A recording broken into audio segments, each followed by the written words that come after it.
बच्चों, आज का हमारा टॉपिक है भूमंडलीकृत विश्व का बनना। ये हमारा तीसरा पार्ट है।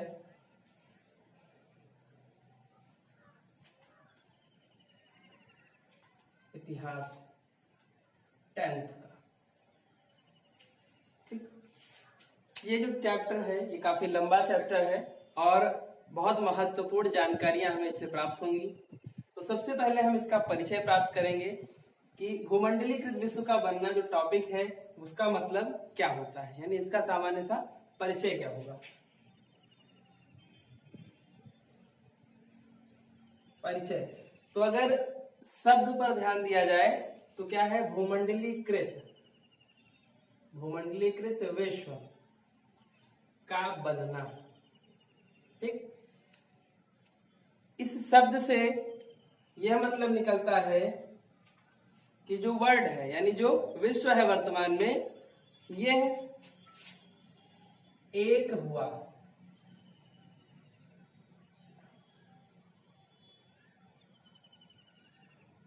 ठीक, इस शब्द का अर्थ निकलता है इस वाक्यांश का कि जो विश्व है वो एक कैसे हुआ, इस प्रक्रिया के बारे में जानकारी दी जाएगी। यानी भूमंडलीकृत विश्व का बनना, ये जो टॉपिक है हमारा, इसको जब हम समझने की कोशिश करेंगे तो यह अर्थ निकल के आता है कि जो वर्ल्ड है आज के समय में, जो वर्तमान समय में विश्व है, ये कैसे आपसी संपर्क स्थापित करते हैं सारे देश एक दूसरे के साथ, उसको बताने का प्रयास इस चैप्टर के माध्यम से किया गया है। तो सिंपल सा इतना समझना है कि भूमंडलीकृत विश्व का जो पाठ है हमारा, जो चैप्टर है हमारा, इसके अंतर्गत हमें पूरे विश्व के आपसी संबंध कैसे स्थापित हुए, कैसे अलग थलग पड़े देश, अलग थलग पड़े महाद्वीप एक दूसरे के संपर्क में आए और अपनी वस्तुओं का, अपनी विचारधारा का, यहाँ तक कि अपने धर्मों का आदान प्रदान किया। कैसे एक धर्म एक स्थान पर उत्पन्न हुआ, वो उस देश से बाहर निकला, उस देश से बाहर निकलकर उस महाद्वीप के बाहर निकला और उस महाद्वीप के बाहर निकलने के बाद संपूर्ण विश्व में यानी अराउंड द ग्लोब वो चीजें कैसे फैल गई। भाई कोई वस्तु हो, उसका उदय, उसकी स्थापना, उसका आरंभ एक स्थान पर होता है, लेकिन वह संपूर्ण विश्व में कैसे फैल जाती है, इसका जो कारण है वो यह है कि वो आपसी संबंधों के कारण एक स्थान से दूसरे स्थान तक फैलती है। यानी लोगों की यात्राओं के माध्यम से लोग विभिन्न उद्देश्यों को लेकर यात्राएं करते हैं, जिसके कारण एक स्थान की वस्तुएं, एक स्थान के व्यक्ति, एक स्थान की विचारधारा, वहां का धर्म, वेशभूषा, रहन सहन, खान पान, ये सब दूसरे स्थानों तक फैलता है। तो भूमंडलीकृत विश्व का बनने का मतलब है कि यह एक वस्तु, इसको हम यहां से उठाएं और ये पूरा वर्ल्ड मान लीजिए हमारा है, तो इसको ये मान लीजिए ये भारत था हमारा,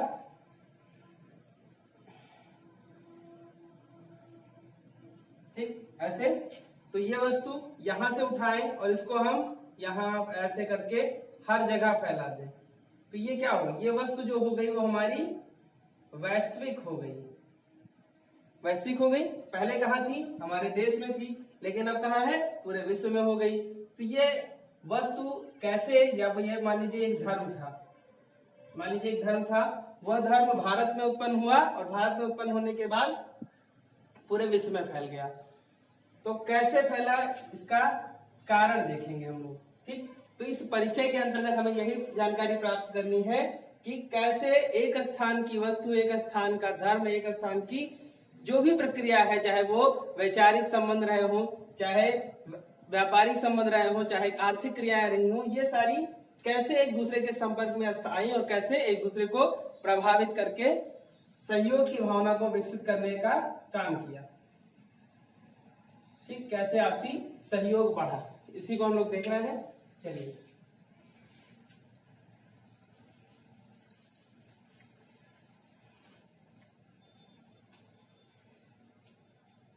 तो अगर वर्तमान में देखा जाए, यदि हम वर्तमान समय में देखें तो मानव का जो जीवन है, मानव का जीवन वैश्विक हो चुका है। मानव का जीवन वैश्विक हो चुका है। कैसे, अब इसका हम एक उदाहरण देखते हैं वर्तमान से अगर देखा जाए तो एक महामारी संपूर्ण विश्व में फैली हुई है। इस महामारी से क्या होगा? लोगों की मृत्यु हो रही है, देशों की अर्थव्यवस्था प्रभावित हो रही है। ठीक, यानी जो जनजीवन की जो सामान्य दशा थी जीवन यापन की, वह बुरी तरह प्रभावित है। ठीक, इस बीमारी के बारे में कहा जाता है कि इसका जो पहला देश शिकार हुआ वो था चीन। ठीक, ये बीमारी चीन से यूरोप महाद्वीप में, और उसके बाद एशिया और फिर भारत। ठीक, तो क्या हुआ? हमारे वैश्विक संपर्क इतने बड़े स्तर पर है, हमारा आना जाना अनेक देशों में इतने बड़े स्तर पर है कि किसी भी देश में चाहे बीमारी हो, चाहे आर्थिक गतिविधियां हो, अगर वहां पर प्रभावित होती हैं, वहां उनका नुकसान होता है, तो उसका प्रभाव हमको भी झेलना पड़ेगा। बिल्कुल एकदम कंफर्म है।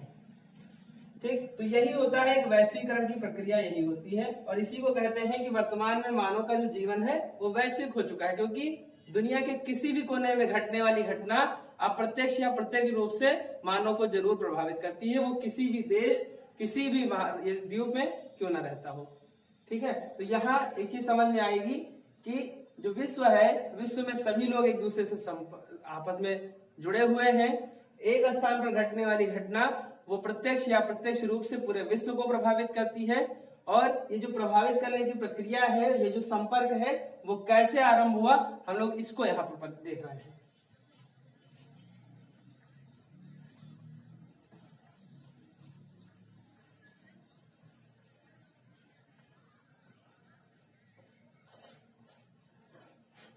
तो ये जो वर्तमान में जीवन है वो है वैश्विक, लेकिन अगर इसके पूर्व में देखा जाए, पूर्व में या प्राचीन काल में,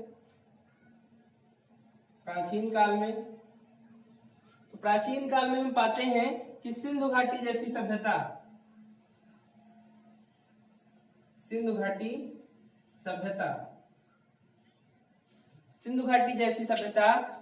इस एक विस्तृत सभ्यता थी, और यहाँ पर उत्खनन से पता चलता है कि इनका संबंध अपने पड़ोसी देशों से था। ठीक, यानी इनके समकालीन जो भी सभ्यता थी उससे इनका संपर्क था। कहने का मतलब यह है कि जो आज वर्तमान में जनजीवन वैश्विक है, विश्व में सभी एक दूसरे से संपर्क में रहते हैं, ये कोई नई बात नहीं है, ये प्राचीन काल में भी हमें मिलती है। यानी सिंधु घाटी सभ्यता के दौर में भी हमें विदेशों से व्यापार के प्रमाण मिलते हैं। ठीक, व्यापार के प्रमाण मिलते हैं। तो हमने क्या देखा? वैश्विक संपर्क स्थापित करने का एक उदाहरण हमारे पास मिला, कौन सा? व्यापार। ठीक भाई, सिंधु घाटी की सभ्यता के लोग एक दूसरे के संपर्क में आए, वैश्विक स्तर पर संपर्क में आए, तो उसका कारण क्या था? व्यापार था। ठीक, ऐसे ही अगर हम देखें तो एक धर्म है बौद्ध धर्म। इसका उदय 600 ईस्वी से 600 ईसा पूर्व से 600 ईस्वी के मध्य हुआ। इसी कालखंड के दौरान ये अपनी उन्नति की चरम सीमा पर पहुंचा, विकास की चरम सीमा पर पहुंचा। ठीक, चरम सीमा पर पहुंचने के साथ ही साथ यह भारत से निकलकर भारत के पड़ोसी देशों जैसे चीन, भूटान, म्यांमार, उसके आगे थाईलैंड, जापान, इन सभी देशों तक फैला। ठीक, तो इसका क्या कारण है भाई? कोई ना कोई तो गया होगा इस धर्म को लेकर, कोई ना कोई तो गया, व्यक्ति के माध्यम से ही पहुंचा होगा, अपने आप तो पहुंचेगा नहीं। तो दूसरा क्या है कि पहला हम देखते हैं कि व्यापार के माध्यम से लोग, एक देश के लोग दूसरे देश के लोगों के संपर्क में आते हैं। दूसरा धर्म या फिर कहिए धार्मिक यात्राओं से लोग एक दूसरे के संपर्क में आते हैं। अब इसको हम वापस फिर से देखेंगे परिचय से।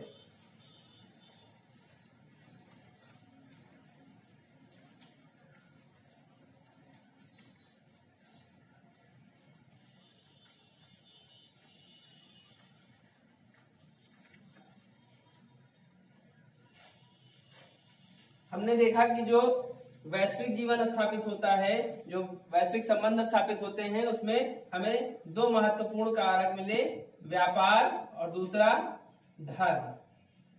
ठीक, अब एक मार्ग है जिसका नाम है सिल्क रूट।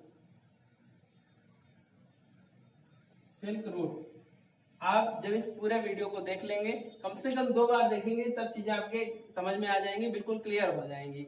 मैं ये समझाने का प्रयास कर रहा हूं कि कैसे अलग थलग पड़ा पूरा विश्व एक सूत्र में बना। वो कौन से कारक थे, वो कौन से कारण थे जिन्होंने सबको एक साथ आने के लिए प्रेरित किया, या कौन सी ऐसी परिस्थितियां बनी कि सब एक दूसरे के संपर्क में आए। ठीक, तो एक नाम सुना है आपने, सिल्क रूट। सिल्क रूट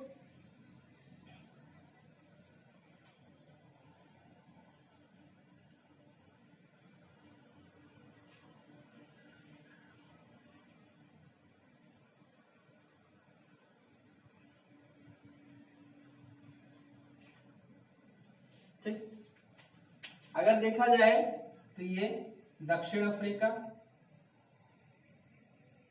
और ये एशिया महाद्वीप, और इसके इधर ये पड़ जाएगा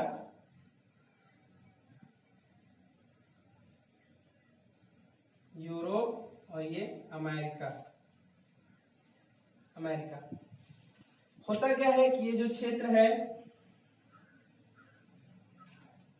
चीन का, यहां से एक मार्ग निकलता है, वो ऐसे आता है और यहां आकर यहां तक पहुंचता है। दूसरा मार्ग यहां से निकलता है और आके यहां मिल जाता है। ठीक, ये जो मार्ग है वो जाता है कुस्तुनतुनिया तक। ठीक, आप लोगों ने कुस्तुनतुनिया नगर के बारे में छुट्टी कक्षाओं में सुना होगा। अब यहां देखा जाए तो मैप मेरा बहुत अच्छा नहीं बना है, लेकिन इसको समझा जा सकता है समझने के लिए, क्योंकि ज्यादा अच्छा बनाने में ज्यादा समय लगेगा, तो इसलिए ऐसे इसको हम समझ लेंगे। ये जो चीन है, चीन से एक मार्ग निकलता है जिसका नाम है सिल्क रूट, या इसको कहते हैं रेशम मार्ग।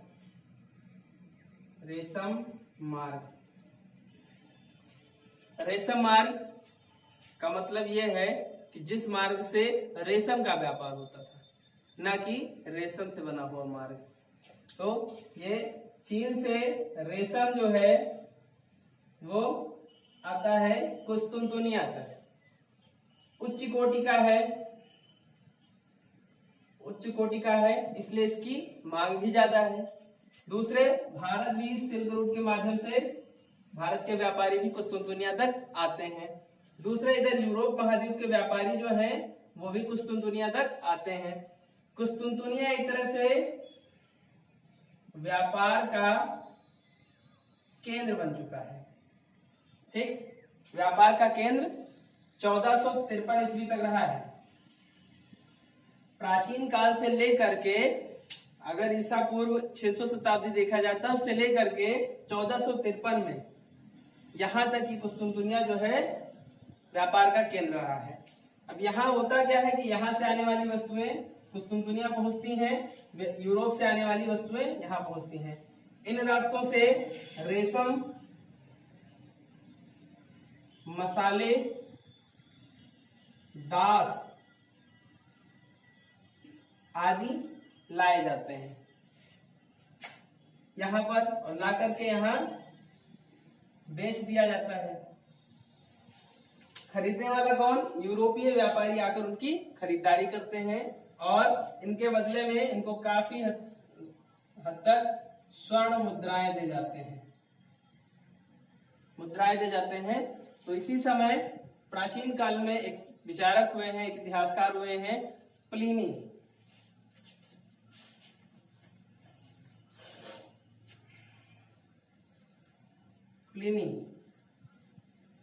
प्लिनी का कथन है कि रोम, ये प्लिनी जो है, प्लिनी महोदय रोम से थे। तो जब ये व्यापार यहाँ होता था तो इसके बदले में यूरोपीय महाद्वीप स्वर्ण देते थे, यानी सोना देते थे, और बदले में रेशम इत्यादि लेके जाते थे। तो प्लिनी कहता है कि रोम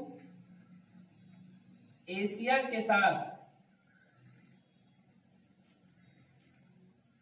व्यापार करके अपना स्वर्ण भंडार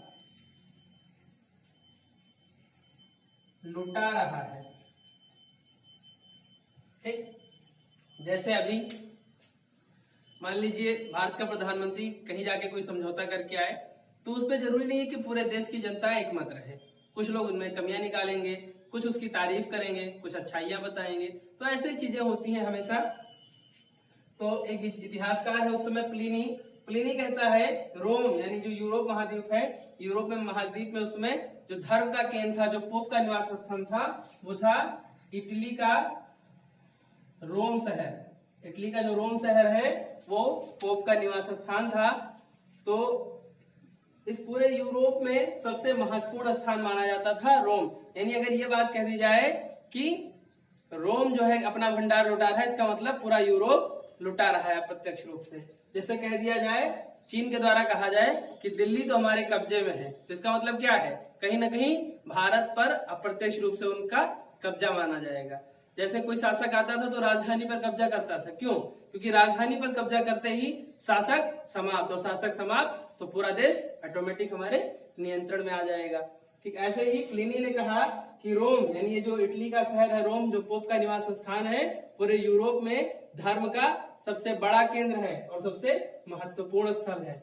वो क्या कर रहा है? एशिया, यानी जिसमें चीन और भारत ये सारे देश आ रहे हैं, इनके साथ व्यापार करके अपना स्वर्ण भंडार लुटा रहा है। यानी जो सोना इनके पास है वो दे रहे हैं, वहां से रेशम, मसाले, दास यानी उपभोग की चीजें ले रहे हैं। उपयोग की वस्तुएं और उपभोग की वस्तुएं, दो तरह की वस्तुएं होती हैं।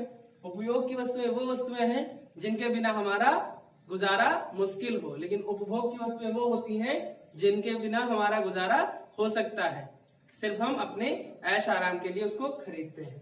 ठीक, तो इस तरह से इस विचारक ने ये बात बताई। अब हमने देखा कि सिल्क रूट है, इससे क्या हो रहा है? व्यापार हो रहा है रेशम, मसाले और दासों का। तो जब रेशम, मसाले और दासों का व्यापार हो रहा है तो इससे जो जाने वाले लोग होंगे, ठीक,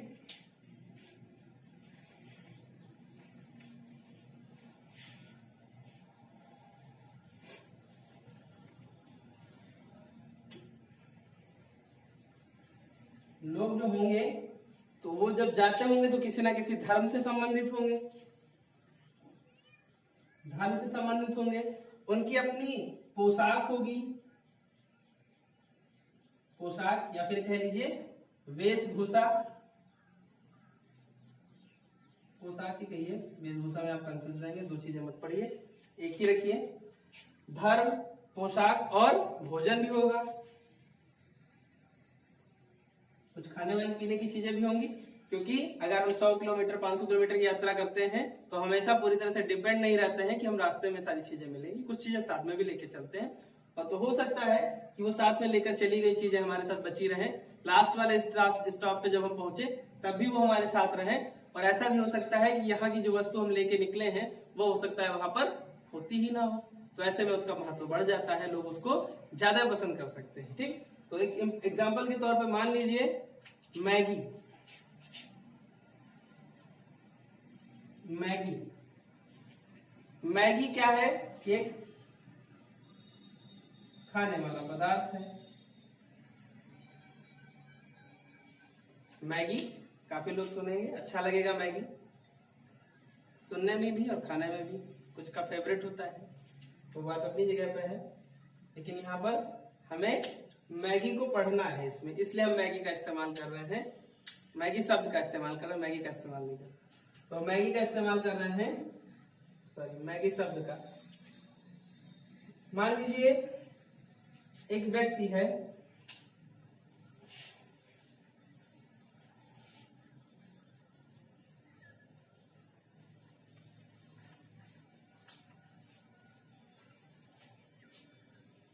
एक व्यक्ति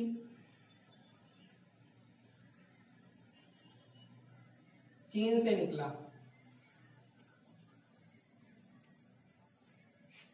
ऐसा नहीं कि चीन से सिर्फ कोरोना ही निकलता है, व्यक्ति भी निकलते हैं, कंफ्यूज नहीं होना है। एक व्यक्ति चीन से निकला, उसने अपने साथ रेशम लिया। रेशम को उसे बेचना है ले जाकर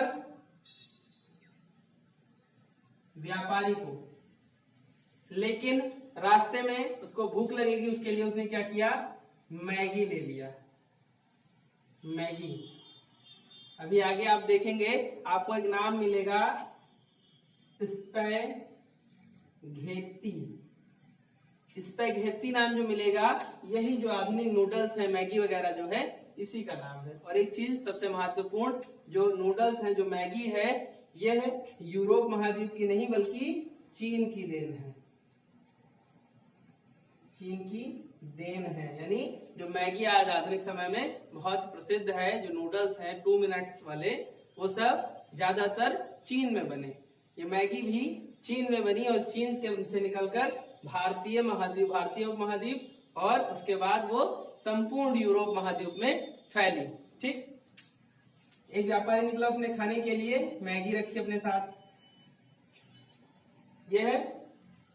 और जब वो व्यक्ति जा रहा था तो उसकी दिनचर्या में ऐसा था कि सुबह वो पूजा करता था।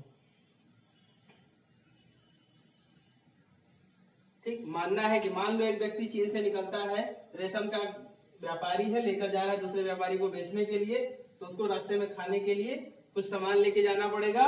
और साथ ही साथ वह प्रतिदिन सुबह उठकर पूजा करता है, और वह पूजा की पद्धति को अपनाता है बौद्ध धर्म में जैसी पद्धति दी गई है वैसी। ठीक, अब ये मान लीजिए पहुंचा कुस्तुनतुनिया, यहाँ पहुंचा तो यहाँ पर 2-4-6 दिन रुक सकता है। रुकेगा तो अपने साथ जो खाने की वस्तु ले गया होगा वो क्या होगा, या तो खुद खा लेगा या तो फिर जो आसपास के लोग हैं उनको भी खिलाएगा। तो यही होता है कि धीरे धीरे इनका जो खाने का पदार्थ है वो इन लोगों के संपर्क में आएगा, खाते पीते देखेंगे, फिर कभी ये उनको ऑफर करेंगे, कभी वो इनको ऑफर करेंगे, तो ऐसे कहेंगे अगली बार आएंगे तो और ले आएंगे, तो अगली बार जाएंगे तो थोड़ा और लेके जाएंगे, फिर उनको पसंद आने लगेगा तो कहेंगे अब आना तब मत लाना, अब एक काम करना, जब रेशम लाना हर बार तो इसको भी लेते आना। तो ऐसे इससे करते करते इसका भी व्यापार शुरू हो जाएगा। तो क्या होता है कि चीन में मैगी जो उत्पन्न हुई, जो स्पैघेटी उत्पन्न हुई, वो सिल्क रूट से ही विभिन्न देशों तक फैली। दूसरा क्या था कि इनकी दिनचर्या में था अपना पूजा करना, बौद्ध धर्म को मानते थे। तो ऐसे ये जो इनका धर्म था, जब किसी दिन मान लीजिए सुबह उठे अपना पूजा वगैरह कर रहे हैं, तो लोगों ने देखा कि इनकी प्रक्रिया एकदम अलग है, इनका सिस्टम अलग है, हमारा अलग है, हमारे जीसस क्राइस्ट है, इनके बौद्ध है। तो ऐसे में कुछ लोग प्रभावित हुए, इनके धर्म के बारे में जानने की जिज्ञासा हुई। तो ऐसे क्या होता है, विचारकों की यात्रा आरंभ होती है कि भाई ये व्यक्ति है, उस धर्म को मानने वाला है, तो इससे पूछेंगे तो हो सकता है सारी बातें ना बता पाए। तो ऐसा करते हैं, जहां से ये आया है, जहां से ये धर्म जन्मा है, वहीं चलते हैं। तो ऐसे में इस व्यापारी के कारण खाने की वस्तुओं का आदान प्रदान हुआ और लोगों में धार्मिक जिज्ञासा हुई और इस धार्मिक जिज्ञासा को शांत करने के लिए लोगों ने यात्रा की। ठीक, ये यात्राएं एक देश से दूसरे देश, एक महाद्वीप से दूसरे महाद्वीप तक, इतनी लंबी यात्राएं हुई और इन यात्राओं के माध्यम से संपूर्ण विश्व आपस में संपूर्ण विश्व संपर्क में आया। ठीक हो गया। तो इस तरह से हम ये देखते हैं कि जो भूमंडलीकृत विश्व का बनना है, इसका जो परिचय है, उस परिचय के अंतर्गत हम ये देखते हैं कि संपूर्ण मानव जाति जो है वो एक दूसरे के संपर्क में आ जाए, सब एक दूसरे पर कुछ न कुछ वस्तु को लेकर आश्रित हो जाए या निर्भर हो। ऐसी व्यवस्था को हम वैश्विक व्यवस्था कह देते हैं कि विश्व में किसी कोने में कोई घटना हो, उसका प्रभाव संपूर्ण मानव जाति पर समान रूप से पड़े। ठीक, प्रत्यक्ष या प्रत्यक्ष। उसके बाद आगे हमने देखा कि जो सब एक दूसरे के संपर्क में आए हैं वो कोई नई बात नहीं है, प्राचीन काल में भी था। मध्यकाल में हमारे बहुत सारे व्यापारी, बहुत सारे यात्री, आक्रमणकारी आए हैं, अपने साथ अपने धर्म को, अपने विचारों को, अपनी परंपराओं को लेकर आए। इस्लाम धर्म का भारत में प्रवेश हुआ इन्हीं यात्राओं के माध्यम से। तो ऐसे हम देखते हैं कि विभिन्न कारणों से, चाहे वो व्यापारिक कारण रहे हो, चाहे बाह्य आक्रमण के कारण रहे हो, और चाहे जो है धर्म की जानकारी के लिए जिज्ञासु लोग, जो चिंतक थे, जो विचारक थे, उन्होंने जो यात्राएं की हो, इन सब ने एक तरह से संपूर्ण विश्व को एक साथ जोड़ने का काम किया और ऐसे वृत्तांत तैयार किए अपनी यात्राओं के माध्यम से, जिससे घर बैठे एक देश से दूसरे देश के लोगों को जानकारी। जैसे मान लीजिए अभी अल-बरूनी की देखिए, अल-बरूनी जो है उसने एक पुस्तक लिखी तहकीके हिंद, किताबुल हिंद जो है उसी का नाम है तहकीके हिंद। तो उसमें हिंदुस्तान जब वो आता है, उसने हिंदुस्तान के बारे में सारी बातें लिखी। फिर ऐसे इब्न बतूता भारत आता है तो भारत के बारे में उसने अपनी पुस्तक रिहला में लिखी। तो ऐसे जो व्यापारी आए, जो यात्री आए, जो धार्मिक यात्री आए, अपनी जिज्ञासा के कारण वो सब आते हैं और आने के बाद जब वापस जाते हैं तो अपनी यात्रा वृत्तांत तैयार करते हैं, जिससे जो व्यक्ति यात्रा नहीं करता है वो घर बैठे भी उन देशों के बारे में जानकारी प्राप्त करता है। तो और यही कारण है कि वो फिर आगे जिज्ञासा उसकी बढ़ती है, दूसरे लोग भी आने का प्रयास करते हैं, आवागमन निरंतर होता जाता है और निरंतरता के कारण एक दूसरे पर लोग आश्रित हो जाते हैं, निर्भर हो जाते हैं और फिर एक वैश्विक सभ्यता या वैश्विक समाज का उदय होता है। ठीक, तो हमने यहाँ पर परिचय और सिल्क रोड को पढ़ा है। इसके आगे हम लोग नेक्स्ट वीडियो में अगला टॉपिक देखेंगे।